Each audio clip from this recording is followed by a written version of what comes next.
ஒரு காலத்தில் ஒரு அரசனுக்கு ஒரு அரிய வரம் கிடைத்தது.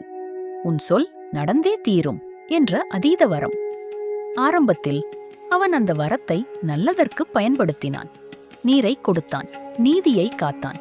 ஆனால் அதிகாரம் அவன் மனதை மெல்லக் கடித்தது.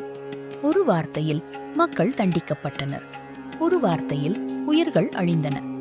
முனிவர்கள் நடுங்கினர். தேவர்கள் மௌனமானார்கள். அப்போது முருகன் வந்தார்.